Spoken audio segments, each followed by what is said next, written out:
बिस्मिल्लाहिर्रहमानिर्रहीम। अस्सलाम वालेकुम नादरीन, आप यूट्यूब चैनल देख रहे हैं, मैं इमरान खान हूँ। नादरीन, सबसे पहले वेनेज़ुएला की सूरत हाल पर हम बात करते हैं और उसके हवाले से कुछ स्टेटमेंट अमेरिका से अब आना शुरू हुए हैं। दोनों तरफ का रद्द-ए-अमल है। अमेरिका की जो हुकूमत है और हुकूमत के हमायती हैं वो इस ऑपरेशन को एक कामयाब ऑपरेशन कह रहे हैं और वो उससे बहुत खुश हैं। उसकी एक बहुत बड़ी वजह है, अमेरिका ने चंद घंटों में वो हासिल कर लिया जो ममालिक कई दहाइयों में हासिल नहीं कर सकते। यानी ममालिक ने, कई ऐसे ममालिक हैं जो 50-50 साल से मेहनत कर रहे हैं, 60-60 साल से मेहनत कर रहे हैं और वो इतना पैसा कभी ख्वाब में सोच भी नहीं सके जितना अमेरिका ने एक छोटे से ऑपरेशन में चंद धमाकों के बाद हासिल कर लिया। ये बहुत बड़े वसाइल हैं। सिर्फ इनमें मैं तेल का जिक्र करूं तो आप हैरान हो जाएंगे। इसके अलावा वहाँ पे सोना भी है, दीगर धातें भी हैं, बहुत कीमती धातें हैं जो मुस्तकबिल में बहुत काम आने वाली हैं। उनका तस्करा अगर हम छोड़ दें अभी और सिर्फ वेनेज़ुएला में मौजूद हम तेल के ज़खायर की बात करें तो आप हैरान हो जाएंगे कि ये इतने बड़े ज़खायर हैं। ये दुनिया के सबसे बड़े तेल के ज़खायर हैं और अमली तौर पे अब ये अमेरिका के हो गए हैं। डोनाल्ड ट्रंप ने बिल्कुल साफ कह दिया है कि हम वेनेज़ुएला की देखभाल करने के लिए, वेनेज़ुएला को चलाने के लिए हम यहाँ से खतीर रकम निकालेंगे। साथ उन्होंने ये कहा कि जो ममालिक वेनेज़ुएला से तेल खरीदते हैं हम उन्हें तेल बेचेंगे। हुगो चावेज़ का जब दौर था, ये 2013 में इसका इंतकाल हो गया था कैंसर से, तो ये अमेरिका के लिए बड़ा टफ आदमी रहा और ये वेनेज़ुएला का सरबराह था। तो इसके दौर में ये 30 लाख बैरल तक तेल निकालते थे, लेकिन फिर इसकी मिकदार कम होती गई। अमेरिका ने बहुत पाबंदियां लगवा दी और ये 4-5 लाख बैरल तक आ गया। अभी भी आजकल ये कोई 10 लाख बैरल के आसपास तेल निकालते थे। इनका बड़ा जो खरीदार है वो चाइना है।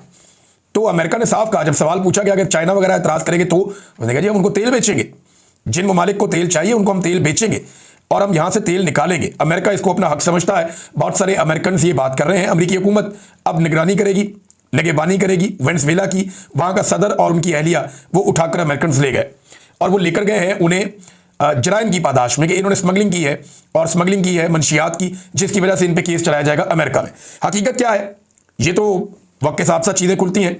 तारीख बड़ी जालिम चीज़ है, लेकिन अमेरिका के अंदर से जो चंद आवाज़ें उठ रही हैं, ख़ास आवाज़ें उठना शुरू हो गई हैं पहले ही दिन, वो मैं आपके सामने मामला रख देता हूँ। लेकिन ये जो तेल है ना, 303 अरब बैरल, ये इसकी जो मालियत है वो कम से कम 17.3 ट्रिलियन डॉलर है।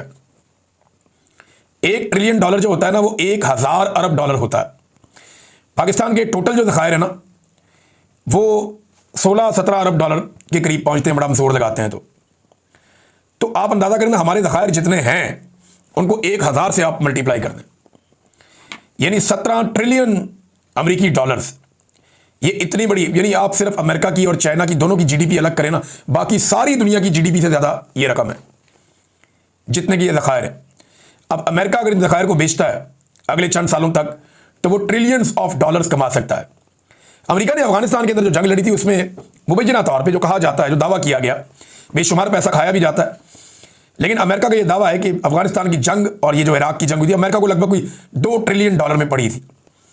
अब ये चंद घंटों की कार्रवाई ने, और वहाँ से क्या कमाया अफगानिस्तान से अमेरिका ने? कुछ खास कमाई नहीं की। बहुत सारी मादनियात मिली उन्हें, लेकिन खास बड़ी कमाई ऐसी नहीं हुई जो चंद घंटों के इस ऑपरेशन में हो गई। अब ये 17.3 ट्रिलियन डॉलर्स का तेल है जो दुनिया भर की, चाइना और अमेरिका को छोड़ के जो जीडीपी है उसकी मालियत से भी ज़्यादा है। चंद घंटों में कमाई की है। अब ये हो गया जी अमेरिका का। अमेरिका ने कह भी दिया हमारा है, हम यहाँ से इसको निकालेंगे। और जो वहाँ की अपोजिशन थी वेनेज़ुएला में, जिन्हें लगता था कि ट्रंप आएगा और उनके लिए बड़ा फ़ायदा हो जाएगा, ख़ासतौर पे वो जो खातून थी मारिया कुरीना, जिनको 2025 का अमन का नोबेल इनाम भी मिला, उनके बारे में डोनाल्ड ट्रंप ने कहा, उन्हें उम्मीद लगी थी कि वो सदर बन जाएंगी। पहले खबरें भी आ रही थी, पता नहीं उन्होंने हलफ उठा लिया जिस तरह चीज़ें। लेकिन डोनाल्ड ट्रंप का ये स्टेटमेंट मेरे सामने गुजरा, उनका वो बहुत अच्छी है मगर उनके मुल्क में उनकी इज्जत नहीं है। तो फिलहाल जो नायब सदर हैं उनके बारे में डोनाल्ड ट्रंप ने कहा वो काम चलाएंगी और उन्हें काम करना पड़ेगा। और डोनाल्ड ट्रंप के जो लोग हैं, जो डोनाल्ड ट्रंप के करीबी साथी हैं, वो निगरानी करेंगे वेनेज़ुएला के अंदर इस सारे अमल की। उन्होंने कहा जरूरत पड़ेगी हम इससे बड़ा हमला करेंगे और ज़्यादा फौज भी ज़मीन पे उतार सकते हैं। तो ये जनाब अमेरिका ने कार्रवाई की है। अब इसके ऊपर जो रद्द-ए-अमल आ रहा है, सबसे पहले मैं आपको एक ट्वीट माइक पोम्पियो का पढ़ के सुनाता हूँ। बहुत इंपॉर्टेंट आदमी है ये। डोनाल्ड ट्रंप के जब पिछला दौरे हुकूमत था तो उसमें वज़ीर ख़ारजा थे डोनाल्ड ट्रंप के, अभी मार्को रूबियो है, पहले माइक पोम्पियो थे। तो माइक पोम्पियो ने कहा कि अब जो ईरानी रजीम है वो ख़तरे में है और वहाँ पे बहुत ज़्यादा एहतजाज हो रहे हैं। और उन्होंने शहरों के नाम भी लिए, बल्कि उन्होंने कहा कि दर्जनों शहरों के अंदर एहतजाज हो रहे हैं। उन्होंने मशहद का नाम लिया, तेहरान का नाम लिया, ज़हदान का नाम लिया, लेकिन साथ ही उन्होंने एक जुमला लिखा माइक पोम्पियो ने, जिसमें उन्होंने लिखा नेक्स्ट स्टॉप बलूचिस्तान। ये उन्होंने क्यों लिखा? बलूचिस्तान भी मादनियात से भरा हुआ है। यानी अगर वेनेजुएला में बहुत ज़्यादा तेल है तो फिर याद रखिएगा कि ईरान में भी बहुत ज़्यादा तेल के ज़खायर है और उन पे भी तेल बेचने पर पाबंदी है। जबकि बलूचिस्तान में बेशुमार मादनी वसाइल हैं और ये सारी दुनिया जानती है क्योंकि टथियान बेल्ट जो है वो यहाँ से गुजरती है और इस बेल्ट के ऊपर बेशुमार मादनी ज़खायर मौजूद हैं। सोना है, कॉपर है, लिथियम है, बेशुमार मादनियात हैं, रेयर अर्थ मिनरल्स हैं। तो उन्होंने कहा जी कि नेक्स्ट स्टॉप बलूचिस्तान। पाकिस्तान की गवर्नमेंट को इसके ऊपर सवाल ज़रूर पूछना चाहिए। ये ट्रंप के एक पुराने साथी हैं और उन्होंने डोनाल्ड ट्रंप को, मार्को रूबियो को और CIA डायरेक्टर के अकाउंट को मेंशन करते हुए ये लिखा कि हैप्पी न्यू ईयर ईरान के हवाले से और फिर बलूचिस्तान के हवाले से इन्होंने लिखा। तो पाकिस्तान को इसके ऊपर रिस्पॉन्ड करना चाहिए। अब आ जाए वो लोग जिन्होंने तनकीद की और जिन्हें लगा कि ये गलत हो गया। लेकिन पहले एक रॉयटर्स की खबर है कि ये अमेरिका कामयाब कैसे हुआ, किस तरीके से अमेरिका ने इतना कामयाब ऑपरेशन किया। रॉयटर्स ये बताता है और आहिस्ता आहिस्ता दुनिया का मीडिया इन चीज़ों को खोलेगा कि बाज़ ज़राए ने उनको ये बताया। अब ये ज़राए वो बता रहे हैं कि उधर अमेरिका में भी हैं और वेनेजुएला में भी हैं। वो ये कहते हैं कि हमारा नाम आप ना बताएं तो हम आपको ये बता देते हैं कि ये इनसाइड जॉब थी।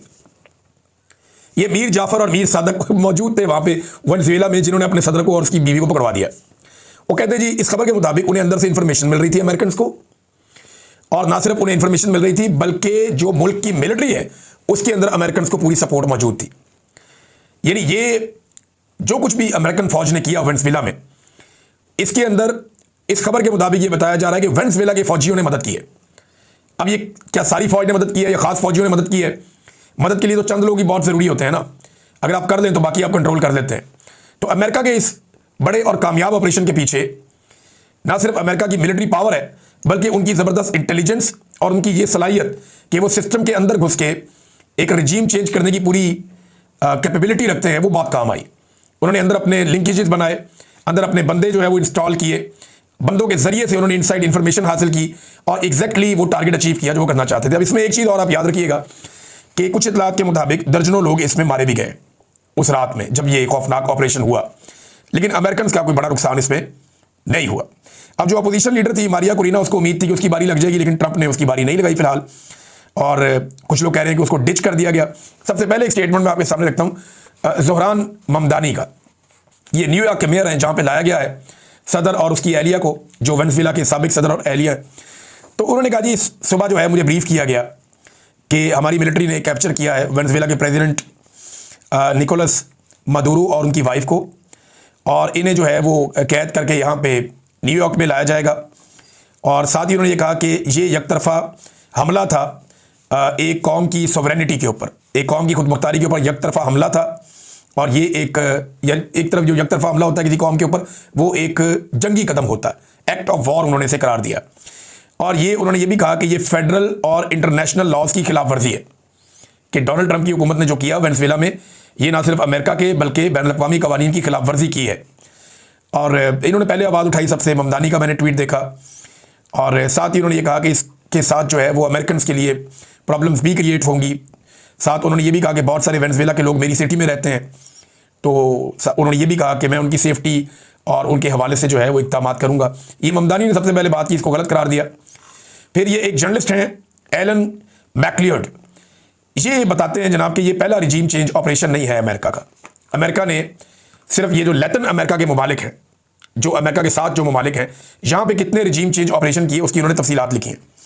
नंबर 1, 1952 में क्यूबा के अंदर रिजीम चेंज ऑपरेशन किया गया, ग्वाटेमाला में 1954 में, एल सल्वाडोर में 1980 में, और इसके बाद जनाब एक कंट्री है होंडुरास, ये जनाब 2009 में, निकारागुआ ये जनाब 1980 में, पनामा में 1989 में, हेटी में 1959 और 2004 में, पीरू में 1962 और 1975 में, और डोमिनिकन रिपब्लिक में 1965 में, वेनेजुएला में 2002 में भी रिजीम चेंज ऑपरेशन हुआ था, बोलीविया में 1980 में, पैराग्वे में 1954 में, ब्राज़ील में 1964 में, चिली में 1973 में, अर्जेंटीना में 1976 में और उरुग्वे में 1973 में। तो ये इतने सारे रिजीम चेंज अमेरिका ने किए हैं। उन्होंने सारी की सारी डिटेल बताई हुई है कि इक्का दुक्का जगह छोड़ के ऑलमोस्ट हर मुल्क में, यहाँ पे ज़्यादातर मुल्कों में अमेरिका ने कभी ना कभी कोई रिजीम चेंज ऑपरेशन किया हुआ है।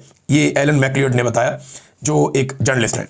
अच्छा, उसके बाद जी एक अलेक्जेंड्रिया जो इस वक्त कांग्रेस वूमेन है अमेरिका में, उनका एक ट्वीट है। उन्होंने स्टेटमेंट दिया कि ये ड्रग से मुतालिक नहीं था, ये जो भी हुआ ये कुछ और था। अगर ये ड्रग के मुतालिक होता तो पिछले ही हफ्ते एक बहुत बड़े ड्रग डीलर को या एक बहुत बड़े स्मगलर को जो ड्रग्स की स्मगलिंग करता है और पूरी दुनिया के अंदर एक बड़ा ड्रग डीलर है, उसे पिछले महीने डोनाल्ड ट्रंप माफ़ी ना देता अगर ये मनशियात से मुतालिक होता। उन्होंने कहा ये तेल से मुतालिक है और रजीम चेंज से मुतालिक है, ये कांग्रेस वुमेन ने कहा। इसके बाद एक और क्रिस्टल बॉल एक जर्नलिस्ट हैं, उन्होंने बाकायदा नाम लेकर बताया कि जॉन ऑरलैंडो ये एक बहुत बड़ा ड्रग ट्रैफिकर है। इसके बारे में उन्होंने कहा जी कि क्योंकि डोनाल्ड ट्रंप के कुछ दोस्त नाराज़ हो रहे थे और उसकी वजह से इसे पिछले महीने आज़ाद किया गया, इसे माफ़ी दी गई है डोनाल्ड ट्रंप की जानिब से। और अगर आप ये यकीन रखते हैं कि वेनेज़ुएला के अंदर जो भी किडनैपिंग हुई है और हमला हुआ है ये ड्रग से मुताल्लिक है, तो मैं आपको ये बता दूं कि ऐसा नहीं है। और मैं आपकी मदद कर देती हूँ ये जानने में कि डोनाल्ड ट्रंप ने पिछले ही महीने एक बहुत बड़े पूरी दुनिया के अंदर जो जाना जाता है ड्रग डीलर के तौर पे या स्मगलर के तौर पे, जॉन ऑरलैंडो, उसको माफ़ी दी है सिर्फ अपने कुछ दोस्तों की नाराज़गी से बचने के लिए। इस किस्म का इन्होंने एक मफादात का खेल इसको करार दिया। तो ये खातून भी इसके ऊपर बोली हैं। तो अमेरिका में भी आवाज़ें उठ रही हैं रजीम चेंज ऑपरेशन के खिलाफ, ये जो वेनेज़ुएला में हुआ है। अब कुछ लोग इसको बहुत पॉजिटिव कह रहे हैं कि अमेरिका ने बहुत बड़ा छक्का मार दिया है, बहुत सारे अमेरिकन बहुत खुश हैं। अच्छा, कुछ लोग ये कह रहे हैं कि यहाँ पे अमेरिका में बहुत बड़े मसाइल पैदा हो चुके हैं हेल्थ केयर के हवाले से और बहुत ज़्यादा उसकी कीमतें बढ़ गई हैं, बहुत पैसा इसमें बढ़ गया है, लोगों की पहुँच से बाहर चीज़ें हो रही हैं। तो इस वजह से तवज्जो हटाने की ये कोशिश है। कुछ और केसेस हैं जिनसे तवज्जो हटाने की कोशिश है। सब अपनी अपनी बोली बोल रहे हैं, लेकिन जो अमेरिकन गवर्नमेंट ने किया है ये अमेरिका को तो फ़ायदा ही देगा। उसकी वजह यह है कि अमेरिका ने बेशुमार पैसे का रास्ता खोल लिया। अगर वो इस पर काबू करके रखेगा ना डोनाल्ड ट्रंप और अमेरिका, तो अमेरिका में डॉलर इतनी तेज़ी से आएंगे, पैसा इतनी तेज़ी से आएगा कि कमाल हो जाएगा। और यूरोप इसके ऊपर बोला भी नहीं। अच्छा, एक सवाल और उठाया जा रहा है, फ़र्ज़ करें रशिया जाके यूक्रेन में यही हरकत कर देता है जो अमेरिका ने कर दी वेनेज़ुएला में, एक बड़ा खौफनाक ऑपरेशन प्लान करता है, ज़ेलेंस्की को उठाता है और वहाँ से लेके रशिया पहुँच जाता है, तो फिर दुनिया का क्या रद्द अमल होगा? या आप सोचें ताइवान में चाइना यही कर देता है,